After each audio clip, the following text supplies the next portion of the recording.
Alright, what's up, y'all? We are back here. I'm your girl Ash. If you're new, welcome, sit back, relax.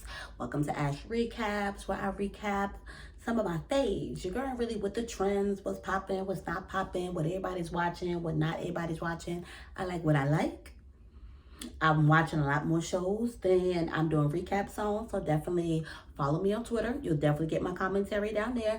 But let's go ahead and get into this. This is like episode 4 or 5, I think, maybe 6 of 11 Hip Hop Film Reunion. And all right, y'all. So let's talk about. Let's get into it. We left with, Spice, trying to give back to her community, and unfortunately, like I hate to say it, but just typical Black people. You coming in, you're gonna give us something for free, let alone money. Even with her saying there's enough to go around, like there's enough, for everybody, people get frantic, people get anxious. They start, it's like the sense in you is like no longer there. I need to go ahead and get this before everybody else gets it, or I need to it's crabs in the bottom of the barrel. Is that like a good example? I'm gonna get on, I'm gonna tear everybody down so I can get up there to the top and get what I need, and then I can carry it on. No, that may be a bad example, was it? It don't matter. It don't matter. We're gonna skip that. We're gonna act like we didn't hear that. We're gonna act like we didn't hear that. But y'all get what we saying. Like we see it all the time. Anytime somebody talk about some free stuff, and then people show up. I ain't even gonna just talk about us folk. People, show up and will wait for hours, and then once it get popping, we're gonna rush, we're gonna push, we're gonna bum rush, and we possibly gonna cause danger to not only ourselves, to other people because of this big rush. And basically it got dangerous out there, y'all. It got dangerous, and production was just like, nah, we can't stay, we gotta go. And I feel for I was definitely feeling for Spice because her getting to where she is, and she just wants to show that support. She wants to show one, she was one of those people before becoming Spice. Grace Hamilton was one of those people who needed money for books, might have been struggling, stuff like that. And so she wants to get back to her community who she knows needs it. And so I think she felt the people. She did. She felt like she felt the people because she wasn't able to successfully make this happen, or at least able to successfully give everybody the money, or the vouchers, the book vouchers that because let's be clear, it wasn't necessarily giving money. She was very clear that it was book voucher for books, okay, for books. So I don't know. She basically said that all in all, though, she's gonna, try to find, another way. I mean, I was thinking in my head, like, oh, maybe, you can mail it to the families, boom, boom, boom, boom, boom, like, da, da, da. Actually, we don't know these people. We don't know that, like, it's definitely gonna have to pull some heads together to try to figure out, like, how, this can be done. And I commend her. What's her friend's name again? I don't know why I was about to call her Mita. And she was just like, we can do this again. We could try again next year. We just got to get all our ducks in a row to to figure out how we can make this a success, and how we're able to do this successfully without putting the lives of people in danger. Now, they're not putting the lives of people in danger. The people in the audience are putting their own lives in danger. But it's that poor mind. It's that poor concept that we're not going to give, that we're not going to be able to come out of the poor, that we don't have, that we're not going to have. We never see money like this. And, it's that poor concept. And when you're in that poor concept, you're going to stay, in that poor concept. But I get it, because I'm not just sitting here saying it like that. Like, clearly, a lot of these countries really need the help. They really need the support, though, especially financially, in that aspect, or whatever. So I commend her, hopefully, like she said, she's going to be able to distribute it how it needs to be distributed.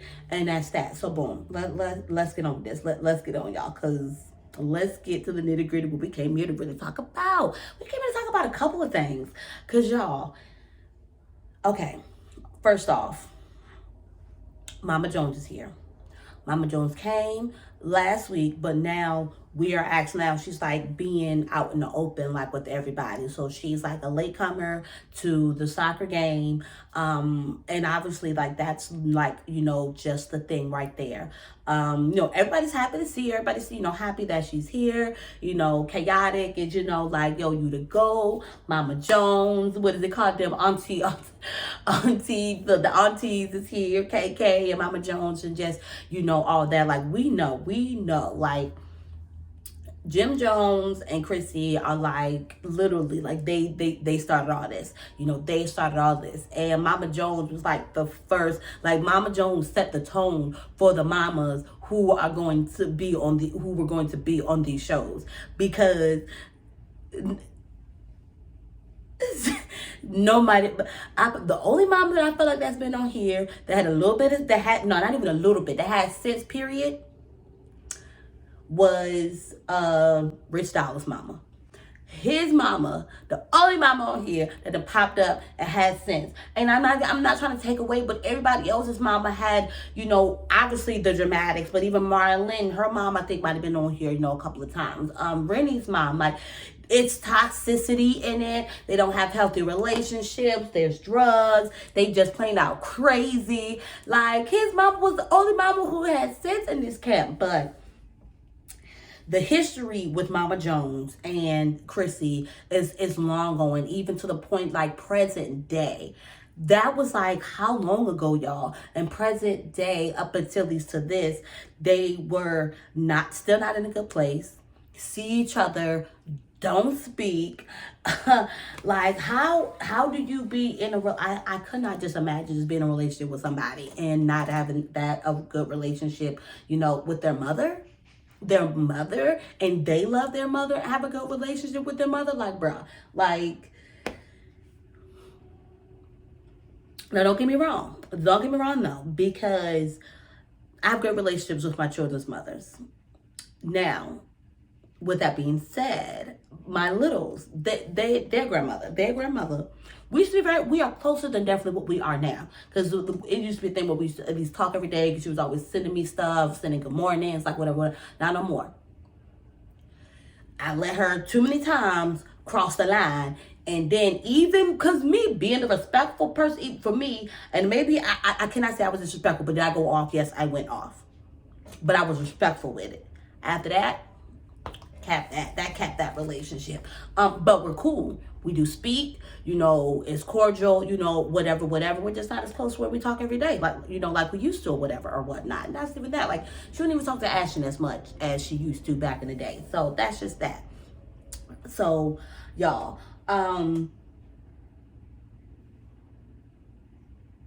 what was I saying? Because of course, it ain't me if I don't like lose, a whole train of thought. So yeah. So it's literally to the point where she don't go places with Jim Jones if she's gonna be there.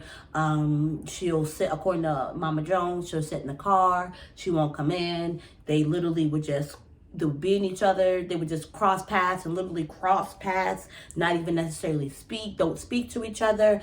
It's just been, ugly. And it really all just seemed like it was really just all a matter of Mama Jones is going too far. Mama Jones wanted to have control, over her son. Mama Jones is one of those moms that I don't want to be when I grow up. I'm growing up, but like when I grow up and my son is starting to date and get into relationships, like obviously, yes, she's protective of her son, and I respect KK. I respect KK to be like, and having a conversation with Tierra and with Chrissy to be like, yeah, no, I was that mom. But really what it's all about is about, her, right, the protection of that being your boy, your son, your baby, whatever. I really did. You kind of don't really understand that mother-son relationship until you have a son. So I can get it, but I don't want to be that woman. I don't want to be that woman when my son starts to date. So, she's like, I was that girl. When my sons like them, I like them. When they don't like them, I can fight them. But at the end of the day, what the mamas are not realizing in that sense of is when you're causing it, when you're in the beef, when you're in the drama, when you're trying to dictate and all this you make things just as hard for the son. And where the son now might feel like he got to take a step away, or he's in the middle trying to figure out how he can, keep peace with his significant other, but obviously, continue to make you happy. You're his mom. Don't put your son in that type of predicament, y'all. Don't do it. And all KK was like, at the end of the day, I want my relationship with my sons versus, having the beef, with these women. So it's literally just something that it's time to get up, pull your big panties up, and grow up, build the bridge, and get over it, and move on. So the long overdue conversation was had, and it was what we all knew. She was hell of in control. She couldn't admit that things were just, she wanted control, that she wanted to protect her son. She just wasn't able to, voice the things, and to even think that they had such a great relationship, in the beginning. And then I guess one little thing, one circumstance happened at the end of the day. Basically, how I see it, these women be single. Now, I watched, did y'all watch that show, I Love Mama's Boy, on Lifetime? Poop. That gotta be, I don't believe, I believe that it's real, but it's some of the stuff is just extreme. I'm like, no way. There's no way. And some of these moms are married, so I can't even necessarily say that's the thing. That it's like that they like their son is their man, basically, type of thing. But it's literally you're taking them away from me. You're taking them, and they're no longer mine, because now I have to share them with you. And grow up. That's not your man. That is not your man. That is your son. He will always be your son. Chill out. Go and bump uglies with your husband. Be all up on him and do all that kind of stuff. If you don't got a husband, if you don't got your man, you need to find one, because your son is not it now. And I think I'm going to just leave that at that. That is sensible conversation, made up, hugged it out, really actually finally just really getting into what it really was and what really hurt so much. And I wanted you to be there, especially with me losing my mom and not getting that from you. And right, yeah, for and I get it, right, you may not have known how to handle it, right, because you did not know how to even handle it when your own mom passed. But right, that feeling, what it just feels like. So just to be able to say, I understand that pain. Let me give you a hug, girl. Let me love on you. Let me just all that good stuff. So it's good looking from here. It's good looking from here. I hate to be we'll see, because as we see with MJ and Amada and Shay, we could put things down and then somehow they get picked back up everything we thought was not fine. So speaking of them, they finally had that conversation, clear the air. He basically felt he wasn't protected in the situation. Amada wanted to clear up that, she, that at the end of the day, she not cheat on him. While it wasn't, he may not see it as an ideal situation, at the end of all that, she had her girls. And for MJ, and I can definitely understand that, it's kind of like a kick in the heart, because y'all were together and y'all were we saw all that, their whole relationship and wanting to make a family, and then she goes and literally just happens to make that family with his friend who now is no longer with her. I said it last week. I said it, but I didn't say it. But karma is just, it's so weird how life, how it just works out sometimes, how it come back and how things happen. It's just, super crazy. But now that they've made up, he's clearly let her know that he's still attracted. She's still a beautiful girl. He loves her. But now it's he's one of those guys at the club where you at the bar, he might buy you a drink, or y'all might just, be at the bar, y'all having conversations, and then you go off. But no, he feel like he's supposed to hang out with you through the rest of the night because he bought you that little drink, or because y'all had this little decent conversation. Now it's you my permanent boo for the night. I didn't ask for that. go away, go enjoy your night. Maybe come find me at the end of the night. But what you're not going to do is now block my game and follow me everywhere I go because you did one little act of service. No. And that's what MJ is giving to me. Like Amada's not there. At this point, I'm not shooting for it. I'm not we'll see. I'm not like a maybe because I know I was somewhere last week. This week and going forward, I don't think Amada wants it. I don't like it. She don't see how he sees her. And him, oh, you can come closer, and Shay trying to, like, no, just stop. Just stop. No. Amada don't want this. She don't want it. And even if while the mama, her opinion don't really matter, and y'all, because the heart want what the heart want, MJ want what he want, but at the end of it, like, she don't want this relationship either. Whatever. That's really more of her protection for her son. But how crazy would it be with the fact that if they did get together and then they kind of do end up kind of like having this family? I don't know. That would be crazy, right, y'all? That would be crazy, right? But honestly, no. I don't think Amada want it. I think Amada's good. Amada has moved on. That, it wasn't it for her. And boom. And just right now, I think she just has another focus. She has another focus. She just bust out twins. And she hasn't been doing, like, music in a while. That girl is about making sure that she's able to provide for them babies, being with those babies, and probably getting her bag. To get in a relationship or even thinking about it. And then she just secondly got out of one with Alan. It's not happening. It's not happening. So, all right. First off, okay. Let's Phresher and baby girl. Well, I can't remember Shorty's name right now, but why? Okay, it's because they're the only couple that it's like so it's automatic. Like y'all a couple goals. Who the hell else is not seeing through all that? I'm seeing right through it. Like, first off, Phresher had already came in hot when he came in with the girls, trying to tell all the other women in there why they were single and why they ain't got no man. Pause. It's definitely a conversation. I will be the first one to say that as men, I do believe they can have a right to say, because at the end of the day, we're trying to be in a relationship with them. So I think they have every right to say why. Okay, I want this to be clear.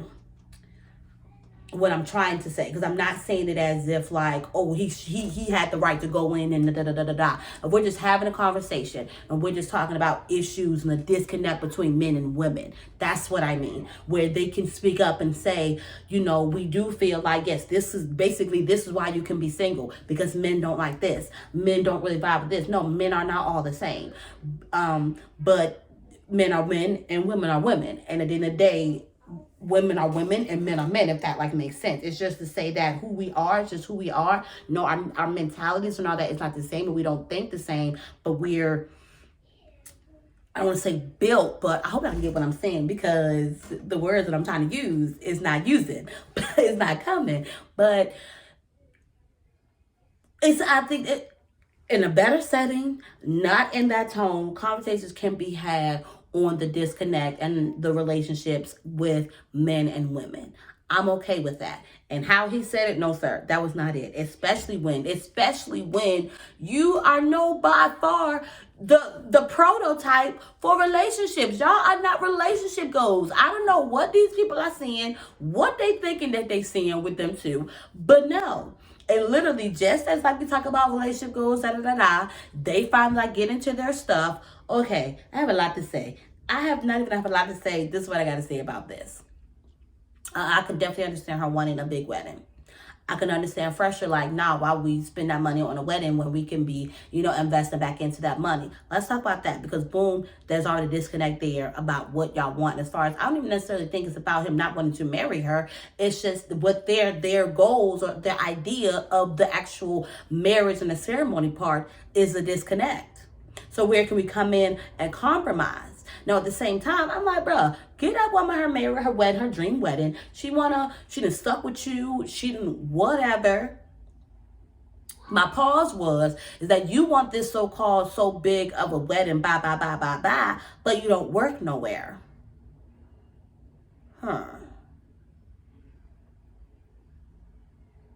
Very well could be a disconnect there. But this is where I'm at, because I'm like, okay, clearly if she don't work nowhere, clearly that was something that y'all made up in together. Something that y'all agreed on. But in my mind, when I'm asking for this $1 million, $250,000, whatever, and I'm looking to my husband like, you gonna pay for it, right? Because that's what you're supposed to do, because we've been together forever, and you're the one that makes the money, and blah, blah, blah, blah, blah. I don't know, y'all. Even if we, that's just a lot of, it's really, something's missing. I don't clearly, all right, this is where I'm at with it. Right, I think this is obviously, I could, the thing about this is you speak and you don't necessarily know the facts. And I don't always necessarily like to talk about stuff I know the facts. But even if I don't always know the facts, you'll get my opinion based off the presentation that it was given to me. Okay? And let's focus on that. Let's focus on the presentation of that. And maybe I might hit in some, what do they call the basically some like scenario like type situations. So boom, that's where I'm at with it. You want this big ass wedding and you aren't even coming to this man to be like, all right, boom, I'm at least worth this so I can help you pay for half of the wedding, a quarter of the wedding, a percentage of the wedding. I don't know, y'all. That stuff like that just boggles me, that women have their hands out when they don't work anywhere. But at the same time, the fallback on that is clearly I did not just become by choice, though sometimes that is the case. Obviously, this is something that we agreed upon. You do this. I'm home with the kids. It's a best fit, whatever. But if you feel like you want to feel, that's where he's at. Basically, if I'm fully having to pay for the wedding, we're going to have the type of wedding that I want to have. Boom. How you don't hear that? Because that's what I hear. How you don't hear that? Because that's what I hear. All she hears at the end of the day, he's not going to give her the wedding that she wants because he want to go just to the piece. When he's saying to us, because I don't know if he's ever said it to her, that you don't work nowhere, you don't have no money to pay for no wedding, yet you want me to spend all this money on a wedding. Yeah, y'all, I don't know. Like, to me, yeah, I don't know that financial situation, but when I'm thinking about it, and I'm like, we have a one-income household, regardless of, clearly, they're not making that money like that. They're clearly not making that money like that. And you want to spend this much amount of money, which is going to take from, clearly, obviously, all of us as a whole. I'm the only one working. And do y'all see where I'm coming from? Does that not make sense? Does that not resonate? Even if you agree or not agree, that's just where I'm at with it. You let me know what your thoughts are. Talk to me down in the comments. Don't forget, let me know what your thoughts is about that. Is she wrong for wanting a wedding this big and spend this much on a wedding when she don't work? Boom, that's just the question. I think if that's what she really wants, there's nothing wrong with her. If she ain't got no daddy that's gonna come up and pay a portion or even half and help her, no, baby. I think it's only fair that you help. Who said he had to be the one to pay for the whole wedding? And then you want an expensive wedding, not that. I just think it's only fair, y'all. And then you're not making that money like that. Whereas it's like, oh, I can drop this wedding on you because I'm gonna go and I'll be able to go get that money right back tomorrow. That is not happening. And that's where I'm at with it, y'all. That's where I'm at with it. So, Shekina done showed up. Shekina showed up, which obviously we know this was not but so much of a surprise. It's Spice's birthday, like right after basically with the event. It sounds like she'll be staying in Kingston a bit longer. It's her birthday, so she's gonna celebrate with them, and I think she's gonna come back and celebrate, with the rest of the crew. But basically, she didn't even come. She did not come back from Kingston. All the while, when Shekina comes, they're clearly not there. They're gone. And she's like, Spice knew I was come up here. I came here specifically for her birthday, whatever, bye. And so now the rest of the cast is stuck with Shekina and her mess. So, boom. Issue number 1. Which is very stupid. And y'all, let me tell you how many times I kept rewinding to make sure I understood what she was saying, to make it make sense. And then basically, I think it was Tiara that was trying to say that all in all, she don't understand Instagram because she's thinking that girl unfollowed her when really that's basically not what happened. Lyrica goes to introduce herself to her, which I guess is like kind of weird, because you did DM her, but I guess technically y'all don't necessarily know each other. So maybe that was Lyrica's way of making the formal introduction. But Shekina being Shekina, with her issue that Lyrica doesn't necessarily know about. So Lyrica asked her to do a challenge for her song. She did it. Later on, for whatever reason, Shekina feels like that the girl don't follow her now or something like that, when really it sounds like when she went to her page, it said follow back, meaning she is following you. You click the follow back, which would mean that you're going to be now following her. Y'all, if that's really what was going on, if that's what it was like a what Shekina, basically. It was like a what Shekina. It was like a what? And then you be a messy with you got the wrong one with the messiness. You got the wrong one coming with the drama, going to Chrissy, at Tiara's event. And one thing about Shekina, right? She just like she had said it to Chrissy, she was able to go and say that jank right in front of Tiara's face. It's Tiara's event. She did the bonfire thing. She sung a song, whatever. And Tiara had actually ended up bringing up the whole sex tape thing. And once she brung it up, of course, Shekina just went on, well, did you pay that money, his money? Or how much money you got to pay him? Or whatever. That alone is just crazy. But I guess understand she lost the case, basically saying that it was not put out as revenge porn. Like possibly, I guess it was accidentally put out. It wasn't put out to get revenge on her and to... Is that basically how I understand that right? As far as her losing the case, meaning they were able to prove, I'm assuming, that this was not put out for revenge, basically. So 50 Cent is not like, it's why you be a mess? Like, why, Shekina? Like, right, okay, everybody wants to know, and I just want to know too. I could care less. I could honestly care less on whether she paid him that money or not, because 50 Cent is not big. What you owe him, like 50K? I know it ain't no 50 million, like $50,000. That nigga is not hurting for that money. Like, see, I said the same thing. He'll get it when I got the money to give it to him. That man is not hurting for no change. Yeah, we ain't got time for that, y'all.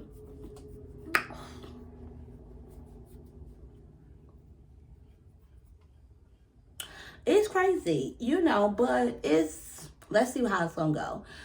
This episode had a lot, had a lot of my opinions in it, a lot of, my feelings or whatever and stuff was going on. So I'm gonna catch y'all next week.